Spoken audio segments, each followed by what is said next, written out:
Hello friend, मैं हूं अमरजीत और आप देख रहे हो सैनिटरीज किचन गार्डन। तो मेरे गार्डन में आप लोगों का बहुत बहुत स्वागत है और मैं आ गई हूं आज हार्वेस्टिंग के लिए। ढेर सारी हार्वेस्टिंग दिखाऊंगी पत्तेदार सब्जियों की, और साथ में आपको ग्रोथ भी दिखाऊंगी अपने जो वेजिटेबल्स लगाई हुई हैं उनकी, और कितनी आसानी से हम अपने टेरेस पर इन पत्तेदार सब्जियों को थोड़ी थोड़ी सी ही मिट्टी में उगा सकते हैं। ये भी शेयर करती रहूँगी साथ के साथ। तो वीडियो में लास्ट तक बने रहिएगा, और आप जाते टाइम पर वीडियो को लाइक ज़रूर करके जाइए, चैनल को सब्सक्राइब भी कर लीजिए। तो यहाँ पर आप देख रहे हो, ये मैंने लहसुन लगाया था सितंबर के महीने में, तो अच्छी ग्रोथ कर रहा है। और ये लगा हुआ है इस क्यारी में, जो ईंटों से मैंने ऐसे ही जुगाड़ू सी क्यारी बनाई हुई है, और बहुत अच्छा इसमें लहसुन हो रहा है। और इसमें मैंने ये थोड़े से ना छींट दिए थे दाने, जो मेरी थैले में मिक्स सब्जियां के बीज हो गए थे, जैसे छोटे छोटे बीज होते हैं ना सरसों के, बथुए के, और साथ में इसमें सोया भी था। कई सब्जियों के बीज ऐसे ही मिक्स हो गए थे, तो मैंने उठा करके उनको ऐसे ही छिड़क दिया था इस क्यारी के में लहसुन में। तो ये सारे उगाए हैं मैंने, कुछ एक बार पहले हार्वेस्ट कर लिए और आज फिर से इनको निकाल रही हूँ। बस देखिए, इस तरीके से आसानी से हमारी जो सब्जियां हैं थोड़ी सी मिट्टी में ही आसानी से हो जाती हैं। दूसरी मिट्टी में भी, सॉरी, दूसरी सब्जियों के साथ भी हम इनको डाल सकते हैं। जैसे यहाँ देख रहे हो सरसों, ये मैंने पालक के साथ इसी तरह से ये भी उगी हुई थी, और यहाँ खुले खुले से मैं एक दो बूटा रख लिया, तो इनसे हम अच्छी सी सरसों की पत्तियाँ जो हैं हार्वेस्ट कर लेते हैं। बड़ी बड़ी चौड़ी चौड़ी पत्तियाँ देख रहे हो आप, ये उगी हुई हैं। और ये बीच बीच में जो मैं आपको अभी दिखा रही थी, ये यहाँ से इसकी नई नई पत्तियाँ निकलती रहती हैं, बाहर वाले पत्ते हम तोड़ते रहते हैं, और पौधा बहुत ही बड़ा हो जाता है इस तरीके से सरसों का।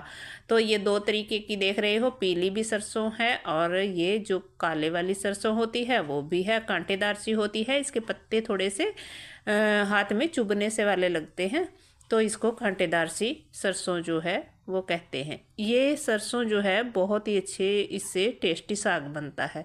कहते हैं ना, मशहूर है कि सरसों का साग और मक्की की रोटी, तो हमारे यहाँ इसको बहुत ज़्यादा पसंद किया जाता है।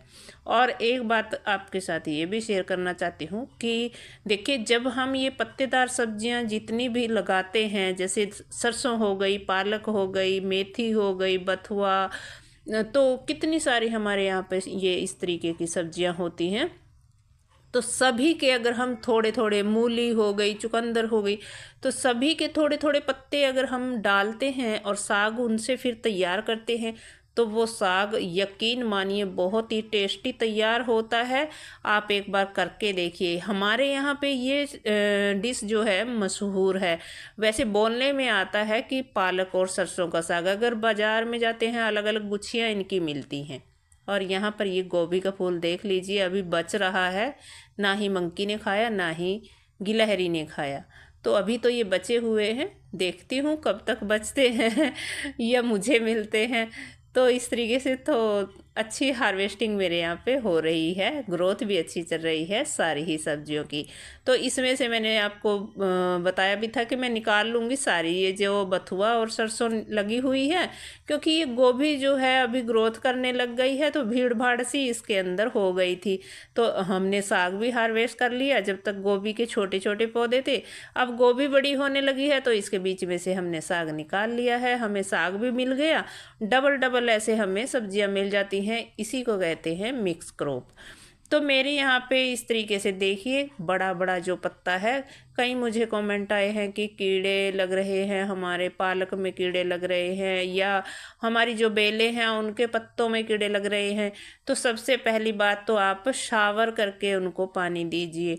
देखिए, मैं यहाँ जब भी पानी देती हूँ अपने पौधों में, तो शावर करके पानी देती हूँ। इससे डस्ट तो हटती ही है, जितना भी जाला, फंगस, कीड़ा मकोड़ा लगता है वो भी सारा साफ़ होता रहता है और हमारे जो है पौधे स्वस्थ रहते हैं। आधे कीट तो ऐसे ही साफ़ हो जाते हैं अगर हम शावर करके इनको पानी दें।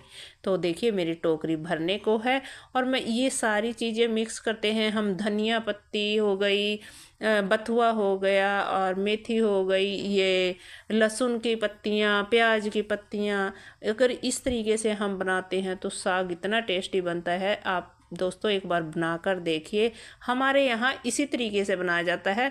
तभी मैं आपको मिक्स करके ऐसे तोड़कर टोकरी में दिखाती हूँ, क्योंकि हम अलग अलग तोड़कर मैं रखती नहीं हूँ कि अलग अलग ट्रे में सजाकर फिर दिखाऊँ आपको, ये अलग अलग रख के फिर हम कुछ ऐसे बनाएं।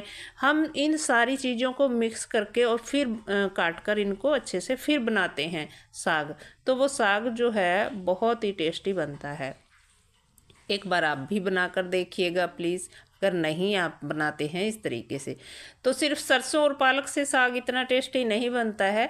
जितनी भी हमारे यहाँ पत्तेदार सब्जियाँ, देखिए हम गांव में रहते थे, खेतों में से लेके आते थे, तो जितनी भी पत्तेदार सब्जियाँ इस तरीके से लगाते हैं तो सभी की ही इस तरीके से थोड़ी थोड़ी हार्वेस्टिंग लेते हैं और उसमें से थोड़ा थोड़ा मिक्स करके जितना हमें बनाना होता है अपने हिसाब से, अपनी फैमिली के हिसाब से, उतना हम हार्वेस्ट कर लेते हैं। इसी तरीके से मैं अपने जो गार्डन में मैंने उगाई हुई हैं सब्जियां, तो उनके, अब देखिए ये प्याज है, तो इस प्याज की जो बाहर वाली भूखे हैं ना, ये मैं हार्वेस्ट कर रही हूँ। जो बीच वाली निकल रही हैं पतले वाली वो बड़ी होती रहती हैं और बाहर वाली जो बड़ी हो गई हैं उनको हम निकालते रहते हैं। तो देखिए इस तरह है। बस मैंने ये सारी ही जो बड़ा कंटेनर है इसके अंदर ये गोभी देखिए ग्रोथ अभी कर रही है। इसको मैं अभी लिक्विड दूंगी, फर्टिलाइज़र आपके साथ शेयर भी करूंगी। अभी नहीं डाला था इसके अंदर क्योंकि गीला पड़ा हुआ था, पहले मैंने नहीं दिया था।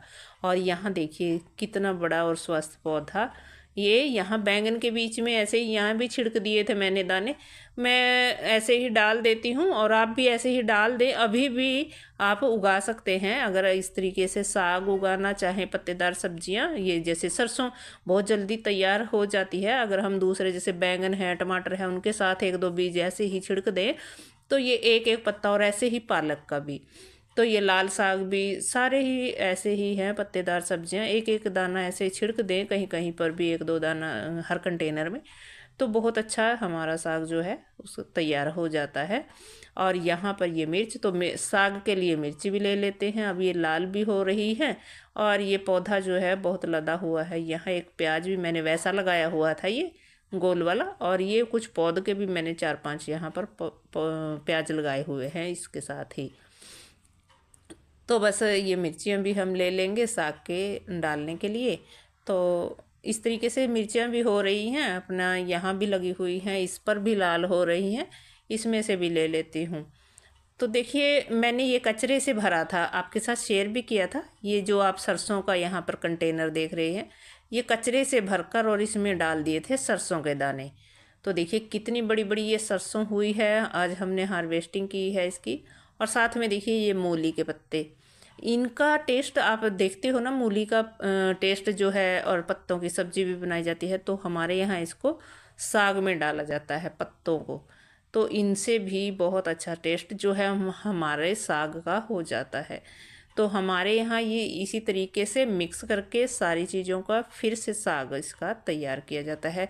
तो लहसुन पत्ती रह गई थी और अब हम इसको भी निकाल लेते हैं।